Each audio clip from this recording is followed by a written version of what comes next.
सोचिए जिस यशस्वी जायसवाल ने शुभमन गिल की गैरहाजिरी में जबरदस्त परफॉर्मेंस किया, साउथ अफ्रीका सीरीज में अपने करियर का पहला शतक भी लगाया, लेकिन यही यशस्वी जायसवाल अब आपको 15 खिलाड़ियों की लिस्ट में होने के बावजूद भी न्यूजीलैंड के सामने 3 मुकाबलों में एक भी मुकाबला खेलता हुआ ना दिखाई दे, तो इसे आप क्या कहोगे? भारत और न्यूजीलैंड के बीच में जो सीरीज होने वाली है उसमें सबसे ज्यादा अगर नजर किसी दो खिलाड़ियों पर थी तो वो यशस्वी जायसवाल और ऋतुराज गायकवाड़ के चयन पर थी, जिसमें ऋतुराज गायकवाड़ को तो अपने पहले से पार कर दिया, उनको टीम के अंदर लिया नहीं, 15 के स्क्वाड में है नहीं, यानी कि अब रही यशस्वी जायसवाल।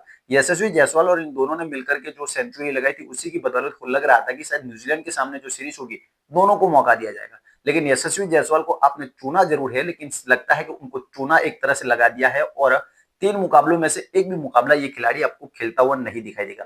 देखिए इसके पीछे के 2-3 कारण हैं। एक तो जो 15 खिलाड़ी खेल रहे हैं उसमें से एक भी खिलाड़ी ऐसा नहीं है जो इस वक्त आउट ऑफ फॉर्म हो। सभी के सभी खिलाड़ी, जो चाहे ऑलराउंडर हो या फिर बॉलर हो या बैट्समैन हो, कोई भी खिलाड़ी ले लीजिए, सारे के सारे बैट्समैन बॉलर इस वक्त फॉर्म में है और 15 खिलाड़ियों की अगर टीम बनती तो 15 के 15 खिलाड़ी आपको खेलते हुए दिखाई देते। लेकिन टीम के लिए अब समस्या यह है कि शुभमन गिल की एंट्री हो चुकी है, श्रेयस अय्यर की एंट्री हो चुकी है, इसके बाद आपको हार्दिक पांड्या के रिप्लेसमेंट के रूप में आपको नीतीश कुमार रेड्डी मिल चुके हैं, तो इतने सारे खिलाड़ी है, अब इन 11 खिलाड़ियों को कैसे चुनना? 15 खिलाड़ी है, 15 के 15 खेलने लायक है, लेकिन 11 इसमें से निकालना गौतम गंभीर और कप्तान शुभमन गिल के लिए बहुत आसान होने वाला नहीं है। और उसमें भी खास करके शुभमन गिल एंट्री करते हैं एज अ कप्तान, तो उनकी जगह पर जो यशस्वी जायसवाल खेले थे, यशस्वी जायसवाल ने शतक भी लगाया, तो अब उनको कैसे बाहर रख पाओगे? उसको अगर टीम में लिया है, 15 खिलाड़ियों में एंट्री दी है, तो फिर उनको बाहर कैसे रखोगे? ये सबसे बड़ी समस्या टीम के लिए इस वक्त बनी हुई है। सबसे पहले समझने की कोशिश करते हैं कि कैसी प्लेइंग 11 होगी और प्लेइंग 11 के हिसाब से पता चलेगा कि कौन खिलाड़ी अंदर होगा और कौन खिलाड़ी बाहर होगा। सबसे पहले अगर शुभमन गिल खेलते हैं तो शुभमन गिल एंट्री करेंगे, उसके बाद रोहित शर्मा ओपनिंग, ये 2 खिलाड़ी आपके ओपनर हो गए। नंबर 3 पर जो खिलाड़ी खेलेगा विराट कोहली, उनको कोई हिला नहीं सकता।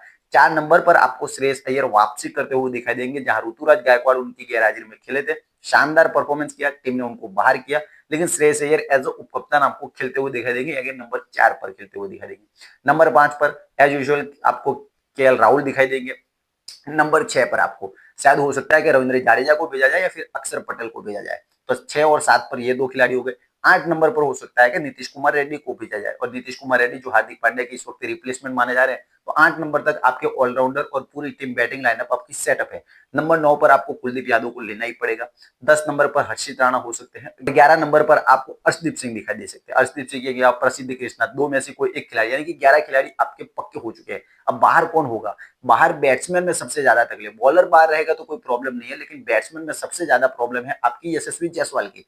ऋतुराज गायकवाड़ को भले आपने डायरेक्ट बाहर कर दिया हो, लेकिन इस खिलाड़ी को लिया, अब इस खिलाड़ी को नहीं लिया है आपने, तो फिर 3 मुकाबलों में कितने मुकाबलों में चांस मिला? क्योंकि ऊपर की बैटिंग की लाइनअप की बात करें तो कोई खिलाड़ी ऐसा है नहीं जो बाहर जा सकता है, चाहे वो शुभमन गिल हो, चाहे विराट कोहली हो, रोहित शर्मा हो, केएल राहुल, वो विकेट कीपिंग करने वाले हैं, फिर किसको बाहर करोगे और उनको लोगे? क्योंकि अगर आप ऊपर के 3 बैट्समैनों की बात करो तो वहीं पर यशस्वी जायसवाल खेल सकते हैं। 3 नंबर पर विराट कोहली खेलते हैं, 1 और 2 पर आपको रोहित शर्मा और शुभमन गिल खेलते हैं। उसके बाद तो ये बैटिंग कर नहीं सकते क्योंकि ये ओपनिंग में आते हैं। नंबर 3 ये पक्के हैं, तो अब ये खिलाड़ी आपको 3 मैचों में पूरी तरह से बाहर होता हुआ दिखाई दे सकता है। ऋतुराज को तो आपने बाहर कर दिया हो, अब उनका कोई चांस है ही नहीं, लेकिन इस खिलाड़ी को भले आपने अंदर रखा है लेकिन खिला नहीं पाएंगे शुभमन गिल। अगर शुभमन गिल को इनको खिलाना है तो खुद को बाहर जाना पड़ेगा, तब जाकर के ये खिलाड़ी खेल सकता है, और शुभमन गिल तो बात होने वाले नहीं है। इसीलिए ये जो कल से स्टार्ट होने वाली है, 11 तारीख से ये मुकाबले जो स्टार्ट होने वाले हैं, 3 मुकाबले होंगे, तीनों मुकाबलों में ये खिलाड़ी आपको बाहर बैठता हुआ दिखाई दे सकता है, और कह सकते हैं कि एक शतकवीर को आपने 3 मुकाबलों के लिए चुना तो है, लेकिन शायद बेंच पर ही बैठा हुआ दिखाई देगा। लेकिन इस सीरीज में सबसे ज्यादा अगर नजर किसी पर रहने वाली है तो वो श्रेयस अय्यर पर रहने वाले, क्योंकि उन्होंने जो कमबैक विजय हजारे ट्रॉफी में किया था, जबरदस्त उन्होंने परफॉर्मेंस किया, जहां हाफ सेंचुरी लगाई, पिछला मैच जो वहां 45 रन में, भले उनकी टीम हार गई हो, लेकिन ये खिलाड़ी एज अ उप कप्तान एक बार फिर से आपको दिखाई देगा, और उनका जो फॉर्म इस वक्त है वो टीम इंडिया को न्यूजीलैंड जैसी इतनी बड़ी टीम के सामने काम तो आने वाला है। देखने वाली बात होगी कि कैसा परफॉर्मेंस शुभमन गिल का भी रहता है। पहली ओडीआई सीरीज जो अपनी खेले थे उसमें टीम को हार मिली थी, उनका परफॉर्मेंस बहुत खराब रहा था, लेकिन अब जाकर के जब वो वापस लौट रहे हो और इस वक्त उन्होंने विजय हजारे ट्रॉफी का मैच भी खेला था, वहां भले परफॉर्मेंस उन्होंने अच्छा नहीं किया, लेकिन वनडे के वो बहुत अच्छे प्लेयर है, और लग रहा है कि शायद हो सकता है कि इनकी जो फॉर्म जो चली गई है T20 से, वो वापस अब वनडे में लौटती हुई नजर आए, और ये खिलाड़ी आपको सीरीज जिताता हुआ दिखाई दे सकते हैं। विराट कोहली पर भी वैसे नजरें रहने वाली है और रोहित शर्मा पर तो रहने ही वाली है।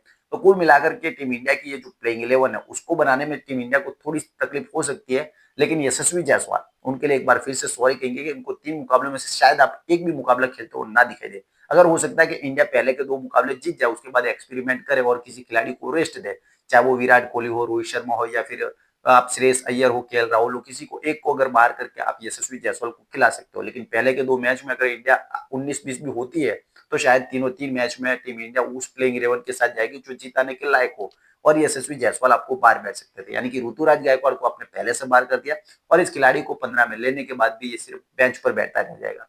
तो देखने वाली बात होगी कल का जो ये मुकाबला होने वाला है वडोदरा में खेला जाएगा, कैसा रहने वाला है ये मुकाबला और कौन जीतेगा ये की तो चर्चा हम बाद में करेंगे।